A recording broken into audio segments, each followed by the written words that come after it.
Doza vijesti. Pregled najvažnijih vijesti sa svjetskog nogometnog prvenstva za 21. lipanj 2026. Deniz Undav, njemački napadač kurdskog podrijetla, ključan je igrač na svjetskom prvenstvu. Njemački reprezentativac Deniz Undav, sin kurdskih izbjeglica, postao je jedan od ključnih igrača Elfa na svjetskom prvenstvu, postigavši 3 pogotka i 2 asistencije kao pričuva. Njegov put do reprezentacije bio je težak, uključujući rad u tvornici i igranje u 4. ligi. Nakon javne prepirke s izbornikom Nagelsmanom, Undav je dokazao svoju vrijednost na terenu. Luka Modrić s 200. nastupom ulazi u i-klub 200. Kapetan hrvatske nogometne reprezentacije Luka Modrić u nadolazećoj utakmici protiv Paname ostvarit će svoj 200. nastup za i-vatrene. Ovim jubilarnim nastupom Modrić će postati 4. nogometaš u povijesti koji je dosegnuo ovu brojku, pridruživši se Cristianu Ronaldu, 229 nastupa, Baderu Aelmutaj, 202 i Lionelu Messiju. Modrićev reprezentativni put započeo je u ožujku 2006. godine protiv Argentine, a od tada je sudjelovao na 5 svjetskih i 5 europskih prvenstava, predvodeći Hrvatsku do srebra na svjetskom prvenstvu 2018. godine. Raspored svjetskog prvenstva, Španjolska i Belgija pod pritiskom. Danas se igraju utakmice skupina G i H na svjetskom prvenstvu, a nekoliko velikih reprezentacija ulazi pod pritiskom nakon neočekivanih rezultata. Španjolska traži prvu pobjedu protiv Saudijske Arabije, dok Belgija mora pobijediti Iran kako bi izbjegla kiks. Urugvaj će igrati protiv Zelenortske republike, a Novi Zeland protiv Egipta. Premijer Plenković na trodnevnom posjetu Kanadi pratit će utakmicu Hrvatske.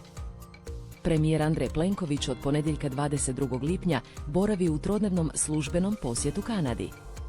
Tijekom posjeta sastaće se s kanadskim dužnosnicima, predstavnicima hrvatske zajednice i gospodarstvenicima. Planiran je obilazak gradova poput Otae, Toronta, Norvala i Hamiltona.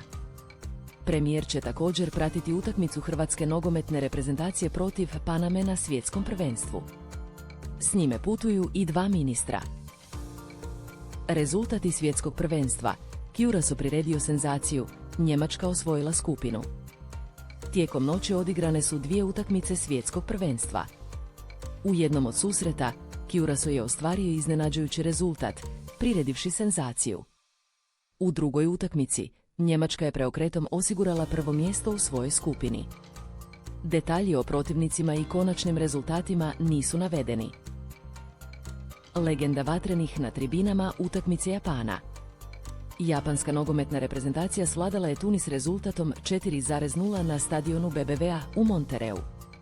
Ovom pobjedom Japan se izjednačio s Nizozemskom na prvom mjestu skupine F. Obje momčadi imaju po 4 boda i gol razliku plus 4 pred posljednje kolo. Kamere su na tribinama snimile poznatu legendu vatrenih u zanimljivom društvu. Svjetsko prvenstvo 2026. postavlja nove rekorde. Svjetsko prvenstvo 2026. ostvaruje povijesne rezultate, nadmašujući rekorde stare 32 godine. Turnir je već postigao značajan uspjeh izvan nogometnih terena, dok navijači raspravljaju o neočekivanim rezultatima na samom prvenstvu. Nakon samo 33 odigrane utakmice, postignuto je 100 pogodaka, što je najbrži tempo postizanja te brojke od svjetskog prvenstva 1958. godine. Curao ostvario povijesni bod na svjetskom prvenstvu, Njemačka osigurala prvo mjesto.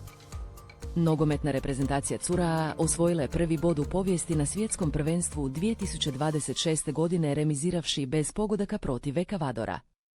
Ova otočna država, debitant na prvenstvu, ostvarila je povijesni rezultat zahvaljujući sjajnoj obrani i vrataru Elou Roomu, koji je zabilježio 15 obrana. Unatoč pritisku Ekvadora, rezultat je ostao 0:0. Ovaj remi osigurao je Njemačkoj prvo mjesto u skupini, nakon što su ranije pobijedili obalu bjelokosti. Japan uvjerljivo pobjedio Tunis na svjetskom prvenstvu. Nogometna reprezentacija Japana ostvarila je uvjerljivu pobjedu nad Tunizom rezultatom 4:0 u drugom kolu skupine F svjetskog prvenstva. Utakmica se odigrala u Montereu. Golove za Japan postigli su Daichi Kamada, Ase Ueda, 2 puta i Juna Aitio. Japan je ovom pobjedom došao do 4 boda, koliko ima i vodeća Nizozemska, dok je Tunis ostao bez bodova. Kviz o svjetskom prvenstvu u nogometu i hrvatskoj reprezentaciji. Drugi tjedan svjetskog prvenstva u nogometu u Americi idealno je vrijeme za provjeru znanja o ovom natjecanju. Kviz se fokusira na hrvatsku reprezentaciju i druge manje poznate detalje s turnira. Hvala na gledanju.